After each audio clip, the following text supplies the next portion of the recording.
Well, hello and welcome. Welcome to Comberton Village College, I would normally say, and you'd normally be sat in the performance hall hearing a presentation regarding the school. As it is, you're watching a video online. My name is Peter Law. I'm principal here at Comberton Village College, and I'm sorry that I'm not able to welcome you in person for reasons you'll understand to do with the pandemic. We thought it was probably safer to put this video online and not put 500 people in a room together. But I'm hoping the next 10 minutes or so will be helpful for you in explaining a little bit about the college and what our ethos is and what we're like. You will see on the webpage that this video is on, there are videos from the head of year, Mrs. Jones. There's video from our head prefects. There are videos from year 7 pupils explaining what it's been like to start at Comberton Village College. And also there are subject videos for all of the different subject areas. So hopefully you'll be able to get a good feel for the school looking at those things. Depending on when you're viewing this, either you will be possibly about to come to visit us on Thursday evening, Thursday the 7th of October, or have visited us recently.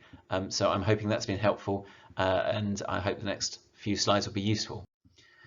If we were asked, what's Comberton Village College about? What's it like to be a student here? We'd say the 3 words on top of this slide. We would want students here at the end of their time with us to be capable, confident and caring young men and women. And that's absolutely what we do engender and what we aim to develop and do develop throughout the 5 or the 7 years that young people are with us. We're an ambitious school and we set ambitious targets for your sons and daughters if they're to join us. So we use targets from FFT. FFT is the Fisher Family Trust. They're an organisation that does work with educational establishments and does lots of data analysis, looking at grades and looking at students and looking at achievements. And the FFT 5 projections are for schools that would expect to achieve in the top 5% in terms of outcomes. So we use FFT 5 targets for all children here at the school. We set intentionally ambitious targets, and then we meet those targets and in fact exceed them, and I'll show you some data about that in a little while.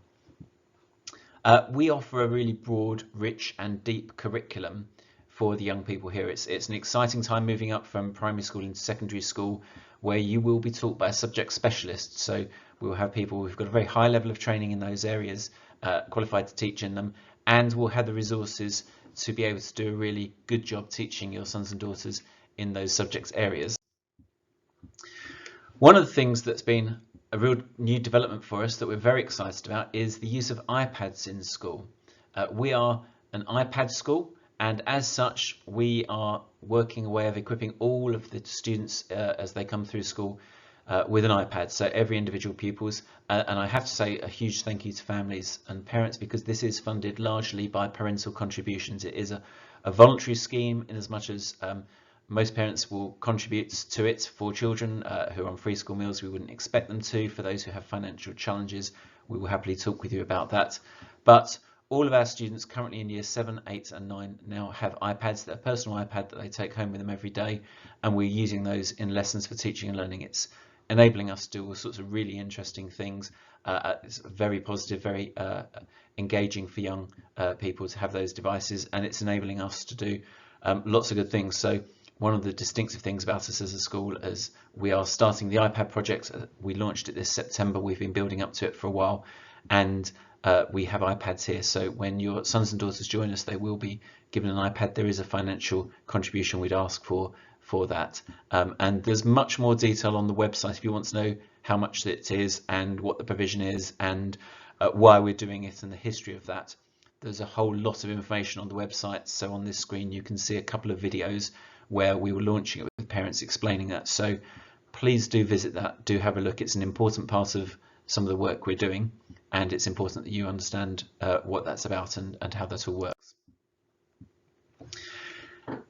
It's a shame that I'm not able to meet you in person tonight for a number of reasons, not least of which is that education is absolutely a team activity, and it's not all about what the school does, but it's about collaboration, us working with you as parents and carers, you understanding what we're doing, and your children will be moving from what is inherently a smaller organisation to a very big one. We are a large school. We have just under 2,000 students here, and so we have to do our coordinating and our communicating with parents slightly differently to how primary schools will have done that.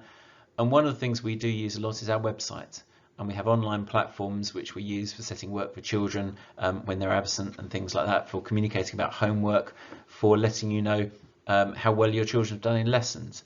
But there's a lot of information that you can find out about school by going on the website. There are two distinct pages there. One's the landing page that you would see with a welcome from me, and then another page with parent information for particular year groups. And you can see information from subject areas, you can see some general information. So please do have a look at that, and hopefully that's helpful for you to understand a little bit more of what we're about as an organisation and how we operate. One of the things that we're really committed to is the fact that education is not just about academic things. It's not just about how well students do in English and maths, very important though those things are, but it's about the whole breadth of experience they get. And so we're absolutely committed to a range of extracurricular activities. That of course has been very difficult over the last year and a half with restrictions due to the pandemic. I'm pleased to say that we are embracing more of that now. A couple of weeks ago we had our annual sponsored walk where the whole school went out for a walk one afternoon. We have some curriculum extension activities coming up in a couple of weeks' time where we'll be taking some field trips out to do some geography work and doing other things out and about. So it is coming back in, and it's an absolute commitment for us. As a school, we run approximately 190 residential school trips during the course of the year. Sorry, not all residential, 190 trips during the year, many of which are residential, many of which are international, in fact. So huge commitment to extracurricular activities, including some fairly far-flung ones. You can see people with ski helmets on there, and other more local ones, cycling and things within school. I've mentioned that we're a large organisation, and we are. And one of the advantages of that is we've got very good facilities around the school. So the school has grown over years, and whether it's sporting or music or science or technology or other interests that you've got, we will have great facilities for you to be able to study in those areas. And again, I mentioned trips. We're a school that say every student here should have the opportunity to go on at least one international trip during their time here, and we will find ways to make that happen, and that might include funding that if that's necessary. So we've taken students to all corners of the globe on all sorts of international and cultural trips, some of them sporting, some of them music, and that's a really positive aspect of work and study here at Comberton Village College. So I've said a lot of things about how as a school we operate, and I've said lots of positive things as you would expect. What do other people say about the school? I've got lots of slides that have the date 2019 on, some of which you've already seen, and the reason I'm using that is, as you'll know, the last couple of years have been somewhat unusual with centre assessed grades and then teacher assessed grades and no examinations, and the data point that is used by external organisations looking at school is basically 2019. We also had a significant review in 2019, and you can see the slide there from the CAM Academy Trust, the multi-academy trust that we're part of. There was a review in 2019 led by a member of staff who's also an Ofsted inspector, and those are some of the comments that he said.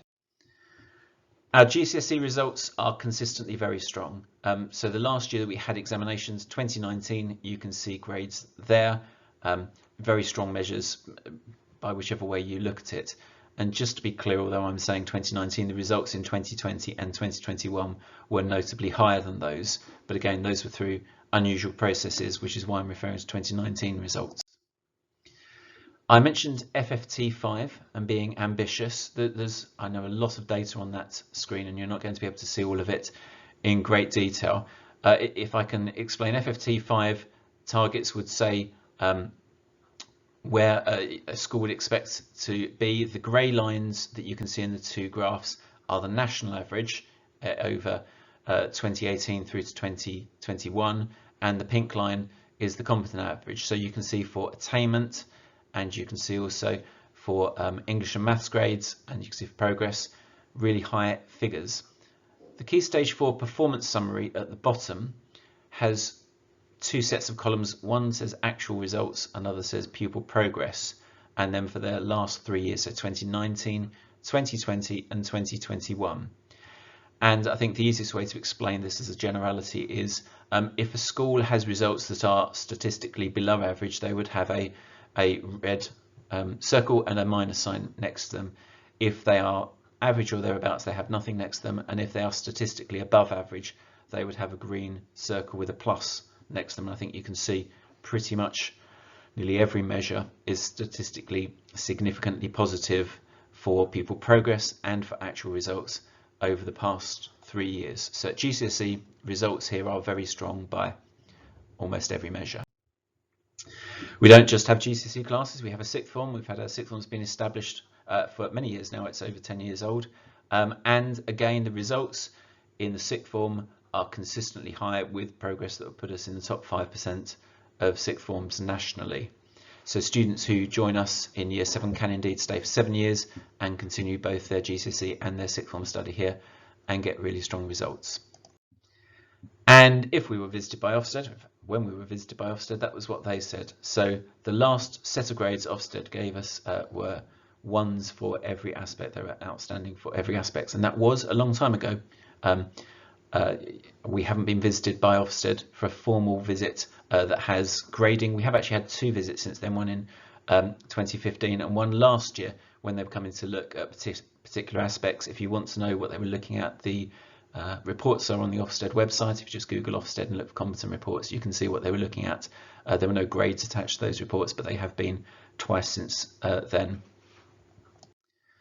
There are some organisations that will produce reports about school, and there's an organisation called the Real Schools Guide who produce reports looking at attendance, looking at outcomes, looking at all sorts of measures to come up with a parent's guide for schools. The Real Schools Guide in 2019 came up with that, and it said Comberton Village College, sorry, just moving my notes, Comberton Village College is the best state-funded secondary school in Cambridgeshire according to a comprehensive guide. That was what the Real Schools Guide said in 2019 regarding this school.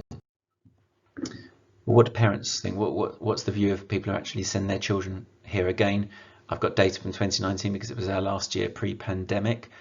We have undertaken surveys in recent years as well, more recent years rather, since then, and the data is very, very similar. There are very minor changes up or down a little bit in different things, but that is the view from parents when we asked year 7 parents what they thought in May 2019 regarding what was going on here. That was the data they said. So hopefully you'll understand that the view I have of school is very positive, obviously, and the view that parents and external visitors have of the school is positive. I hope that's pretty clear from all of the things I'm showing. Final 2 slides from me. Just some information regarding admissions. The admissions to this school are managed through the county, so you don't apply directly to the school, but you'd apply it through the county admissions portal, and you can get to that through our school website if you're not sure where to go. There's details there. Admissions are open now and stay open until the end of October, so please do get your applications in before the end of October, and then the national offer date is the 1st of March next year.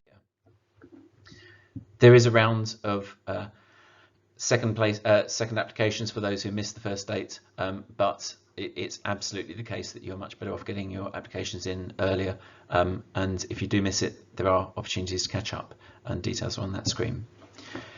So I hope that's been helpful. I'm sorry not to have been able to see you in person, but hopefully I will see you at school, either at the open evening or at other times coming up. I hope this has been a helpful short presentation with some information regarding the school. Do please have a look at the other videos, and do please email in if you have any questions. Thank you very much for your interest at Comberton Village College.